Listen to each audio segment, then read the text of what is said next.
जय श्री कृष्ण। राधे राधे मेरे प्यारे साथियों। मन करता है अभी के अभी हाथ जोड़कर आपके दिल से दिल मिलाऊं, क्योंकि आज हम सब एक ऐसी अमूल्य शक्ति की बात करने जा रहे हैं जो न सिर्फ हमारे जीवन का अंधकार मिटा सकती है बल्कि हमारे मन को भी रोशनी से भर सकती है। मैं बात कर रहा हूं भगवान श्री कृष्ण की उस वाणी की जिसे हम सब भगवद गीता के नाम से जानते हैं। लेकिन दोस्तों, आज मैं आपको सिर्फ श्लोक या उसका अर्थ नहीं बताऊंगा। आज मैं आपको वो जीवन जीने का तरीका बताने जा रहा हूं जो खुद श्री कृष्ण ने अर्जुन को युद्ध के मैदान में सिखाया था।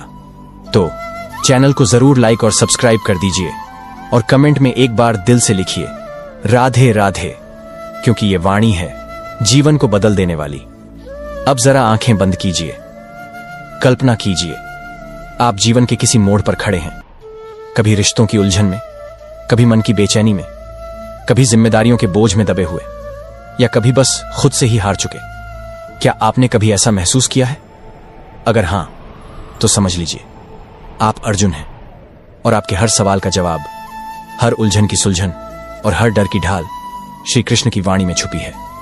अर्जुन भी टूटा हुआ था, घबराया हुआ था, उसके हाथ कांप रहे थे, धनुष छूट रहा था, वो लड़ नहीं सकता था। लेकिन फिर कृष्ण बोले, और जब कृष्ण बोले तो एक युद्ध के मैदान में ज्ञान की गंगा बह निकली। कृष्ण ने क्या कहा?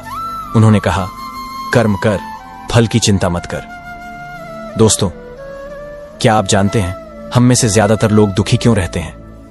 क्योंकि हम हर चीज का फल पहले सोचते हैं। हम काम करते नहीं, हम बस नतीजे का डर लेकर चलते हैं। मान लीजिए आपने कोई नया काम शुरू किया, दुकान, नौकरी, रिश्ते, कोई सपना, और आप दिन रात यही सोचते रहे कि क्या होगा अगर मैं हार गया? तो आप जीतने से पहले ही हार जाएंगे।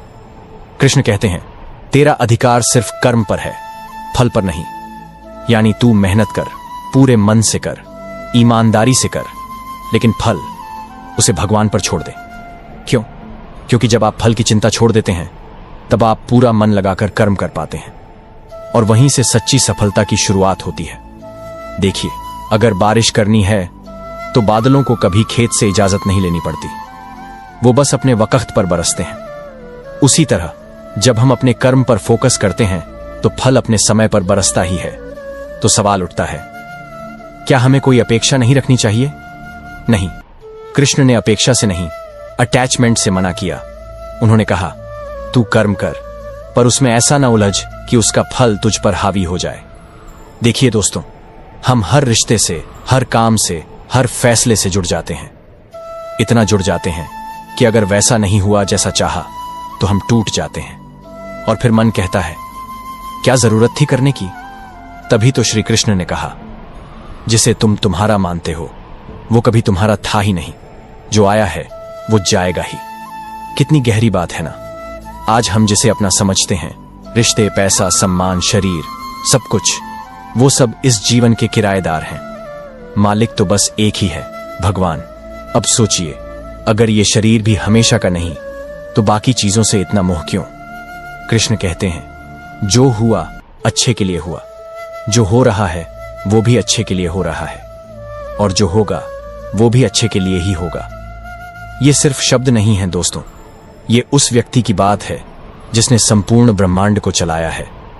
अब एक पल को रुकिए और अपने जीवन में उन लम्हों को याद कीजिए जब कुछ आपके मन के मुताबिक नहीं हुआ, पर फिर कुछ महीनों बाद क्या आपको नहीं लगा कि अरे, अच्छा हुआ जो वैसा नहीं हुआ? बस वही दृष्टिकोण कृष्ण दे रहे हैं। जो बीत गया वो शिक्षा था, जो चल रहा है वो अभ्यास है, और जो आने वाला है वो इनाम हो सकता है अगर आप धैर्य रखो। अब अर्जुन की एक बात और समझते हैं। अर्जुन कहता है, मुझे समझ नहीं आ रहा मैं क्या करूं, मेरा मन विचलित है। क्या आपने कभी ऐसा महसूस किया? मन स्थिर नहीं रहता, कभी गुस्सा, कभी डर, कभी निराशा। तो कृष्ण ने जवाब दिया, मन तो चंचल है, लेकिन अभ्यास और वैराग्य से इसे काबू में किया जा सकता है। अभ्यास मतलब हर दिन थोड़ा सा बेहतर बनना, हर दिन थोड़ा सा संयम रखना, हर दिन थोड़ा सा शांत रहना, हर दिन थोड़ा सा खुद को टटोलना। और वैराग्य मतलब जो भी तुझे खींच रहा है उससे धीरे धीरे दूर जाना। ये एक दिन में नहीं होगा, पर अगर आप रोज 1% भी खुद पर काम कर लें तो एक दिन आप वो बन जाएंगे जो कभी आपने खुद की कल्पना भी नहीं की थी। अब एक और गहरा सवाल, मैं कौन हूं? कृष्ण कहते हैं, तू न ये शरीर है, न नाम, न पद, न रूप, तू आत्मा है। आत्मा जो कभी जल नहीं सकती, कभी कट नहीं सकती, कभी मर नहीं सकती। तू वो है जो न कभी जन्मा था, न कभी मरेगा। और जब आप इस बात को महसूस करते हैं तो आपके भीतर एक अजीब सी शांति उतरती है। फिर ना आप दुनिया से डरते हैं, न हार से, न रिश्तों के खोने का दुख होता है, न सफलता का घमंड, क्योंकि आप समझ जाते हैं कि आप सिर्फ एक पात्र हैं और इस संसार का निर्देशक कृष्ण है। हम वहां से बात आगे बढ़ा रहे हैं जहां श्री कृष्ण ने अर्जुन को बताया, तू आत्मा है, तू अजर अमर है, तू इस शरीर से परे है। और जब अर्जुन को यह पहली बार समझ आने लगा तो उसके मन में कुछ और सवाल उठे। उसने कहा, हे माधव, आप कहते हैं कि आत्मा अमर है, फिर भी मन डरता है, कभी अपने से, कभी अपनों से, कभी हालात से, कभी भविष्य से। क्या आपने कभी ऐसा महसूस किया? कभी जीवन में अंधेरा लगता है, कभी डर लगता है कि सब कुछ खत्म हो जाएगा, या कभी लगता है कि मैं इस सब के लिए योग्य नहीं हूं। तो दोस्तों, आज जो हम बात करेंगे वो सिर्फ श्री कृष्ण का ज्ञान नहीं, वो हमारी आत्मिक भूख की तृप्ति है। कृष्ण ने कहा, हे अर्जुन, जो भयभीत है उसका मन मोह और माया में बंधा है, वो अपने सच्चे स्वरूप को भूल गया है। और यही तो होता है हम सबके साथ। हम भूल जाते हैं कि हम कौन हैं। हम सोचते हैं हम ये शरीर हैं, हमारा नाम, काम, रूप, कद, यही सब कुछ है। और जब ये चीजें डगमगाती हैं तो हमारा आत्मविश्वास भी हिल जाता है। लेकिन कृष्ण क्या कहते हैं? स्वधर्मे निधनम श्रेय, यानी अपने धर्म, अपने रास्ते, अपने कर्म पर चलना ही श्रेष्ठ है। अब आप सोचिए, हमारा स्वधर्म क्या है? किसी का स्वधर्म हो सकता है मां होना, किसी का शिक्षक होना, किसी का किसान, किसी का कलाकार। हर एक व्यक्ति की भूमिका अलग है, लेकिन जब वो अपने धर्म से विमुख होता है तो भीतर बेचैनी शुरू हो जाती है। आपने भी महसूस किया होगा, जब आप किसी और की नकल करने की कोशिश करते हैं तो आप खुद से दूर हो जाते हैं, और जब आप खुद से दूर हो जाते हैं तो शांति चली जाती है। कृष्ण कहते हैं, दूसरों के रास्ते पर चलना, चाहे वह दिखने में कितना भी अच्छा लगे, असली शांति तब मिलती है जब हम अपने रास्ते पर चलते हैं। तो आज ये सवाल खुद से पूछिए, क्या मैं अपने धर्म पर चल रहा हूं? और अगर नहीं तो वापस लौट आइए अपने उस कार्य की ओर जिसे करने में आपको सच्चा आनंद मिलता है। अब बात करते हैं शत्रु की। अर्जुन पूछता है, हे केशव, जब कोई जानबूझकर भी पाप करता है तो क्यों करता है? तो श्री कृष्ण जवाब देते हैं, काम एश, क्रोध एश, यानी ये कामना और क्रोध ही वो दो शत्रु हैं जो इंसान को उसकी चेतना से गिरा देते हैं। कामना यानी तृष्णा, लालच, और जब वो पूरी नहीं होती तो बन जाती है क्रोध, और फिर क्रोध से जन्म लेता है भ्रम, और भ्रम से स्मृति का नाश, और जब स्मृति मिटती है तो बुद्धि नष्ट होती है, और जब बुद्धि जाती है तो इंसान खुद को ही खो बैठता है। अब जरा सोचिए, हम में से कितनों ने गुस्से में ऐसा कुछ कहा या किया जिसका पछतावा बाद में हुआ? कृष्ण कहते हैं, मन और इंद्रियों को नियंत्रित करना सीखो, वरना वे तुम्हें खींचकर वहां ले जाएंगी जहां तुम जाना नहीं चाहते। लेकिन कैसे करें मन को नियंत्रित? कृष्ण इसका उत्तर भी देते हैं। वो कहते हैं, ध्यान से, अभ्यास से, संयम से, और सबसे जरूरी भक्ति से। यहां भक्ति का मतलब केवल पूजा पाठ नहीं है। भक्ति का अर्थ है अपने अहम को भगवान के चरणों में समर्पित कर देना। यह मान लेना कि मैं नहीं जानता पर तू जानता है प्रभु, मैं नहीं कर सकता पर तू कर सकता है। और जब यह समर्पण आता है तब कृष्ण कहते हैं, मैं अपने भक्त के हर काम का भार खुद उठा लेता हूं। क्या आप नहीं चाहते कि कोई हो जो आपके हर दुख, हर चिंता को उठाकर ले जाए? तो बस एक बार दिल से कहिए, हे कृष्ण, अब मैं सब कुछ तुझे सौंपता हूं। यही भक्ति है। अब अर्जुन पूछता है, हे मधुसूदन, एक तरफ आप कर्म करने को कहते हैं, दूसरी ओर त्याग की बात करते हैं, तो मैं क्या करूं? श्री कृष्ण जवाब देते हैं, त्याग वो नहीं जो संसार छोड़ दे, बल्कि त्याग वो है जो फल की आस छोड़ दे। यानी आप संसार में रहकर भी त्यागी बन सकते हैं अगर आप अपने कर्म में लिप्त हो जाएं पर फल की मोह में न उलझें, और यही होता है निष्काम कर्म। अब एक बेहद सुंदर बात कृष्ण कहते हैं, यदा यदा ही धर्मस्य ग्लानिर्भवति भारत तदा आत्मानं सृजाम्यहम्। जब भी धर्म की हानि होती है, जब भी अन्याय बढ़ता है, तो मैं आता हूं। अब आप सोचिए, क्या भगवान सच में आते हैं? हाँ, हर युग में आते हैं, हर रूप में आते हैं। कभी राम बनकर, कभी कृष्ण बनकर, कभी बुद्ध बनकर, कभी आपके जीवन में किसी प्रियजन बनकर, कभी एक शिक्षक, कभी एक मित्र, कभी एक अजनबी जो राह दिखाता है, और कभी ये वीडियो बनकर भी। क्योंकि जब आप सच में पुकारते हो तो भगवान कभी मना नहीं करते। बस पुकार सच्ची होनी चाहिए। अब जरा उस क्षण की बात करें जहां अर्जुन अब धीरे धीरे समझने लगता है, उसका संशय मिट रहा है। पर तभी कृष्ण ने जो अगला उपहार दिया वो इतिहास का सबसे अद्भुत दृश्य बना। कृष्ण ने अर्जुन को दिखाया अपना विराट रूप, वो रूप जिसमें पूरा ब्रह्मांड समाया हुआ था। जहां एक ओर जन्म हो रहा था, दूसरी ओर मृत्यु। एक ओर रचनाकार था, दूसरी ओर संहारक। सूर्य, चंद्र, तारे, देव, असुर सब उसमें समाहित थे। और अर्जुन कांप उठा। उसने कहा, हे प्रभु, आपने मुझे जो दिखाया वो मेरे शब्दों से परे है। तो श्री कृष्ण कहते हैं, जो मेरी भक्ति करता है, जो मुझे अपने जीवन में स्थान देता है, जो न किसी से द्वेष करता है, न किसी से मोह करता है, वही मुझे देख सकता है। अब सोचिए दोस्तों, क्या हम भी उस रूप को देख सकते हैं? हां, अगर हम अपनी आंखों से नहीं तो अपने हृदय से देख सकते हैं। अगर हम अपने भीतर की गंदगी को साफ करें, अगर हम अहंकार, लोभ, द्वेष को छोड़ें, तो भगवान खुद हमारे अंदर प्रकट हो सकते हैं। क्योंकि वे कहीं बाहर नहीं हैं, वो तो आपके हर श्वास में है, हर धड़कन में है, हर आंसू में है, हर मुस्कान में है। अब अंत की ओर बढ़ते हुए कृष्ण अर्जुन से कहते हैं, सर्वधर्मान परित्यज्य मामेकम शरणम व्रज। अपने सारे धर्मों, कर्तव्यों, उलझनों को छोड़ दे और मेरी शरण में आ जा, मैं तुझे मुक्त कर दूंगा। क्या यह प्रेम नहीं है? क्या यह परम आश्वासन नहीं है? कोई ऐसा कह रहा है जो संपूर्ण सृष्टि का मालिक है कि आजा, तेरा भार अब मेरा हुआ। तो क्या आप तैयार हैं वो एक कदम बढ़ाने के लिए?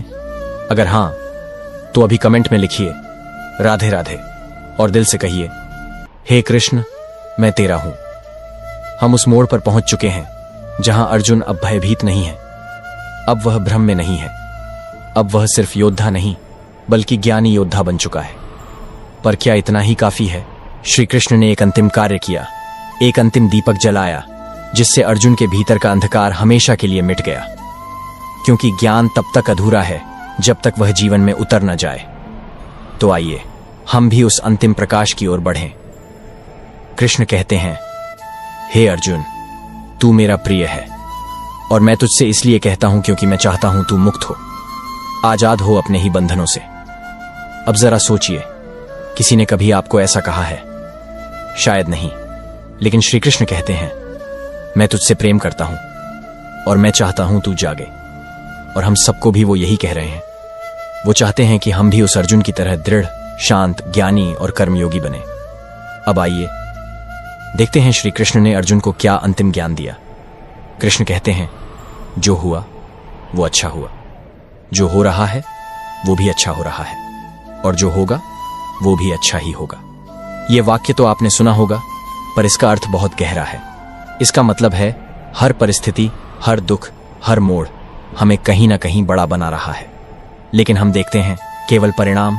कृष्ण कहते हैं, तू प्रक्रिया को देख, तेरा विकास हो रहा है, तू निखर रहा है। हर असफलता, हर पीड़ा तुझे मजबूत कर रही है।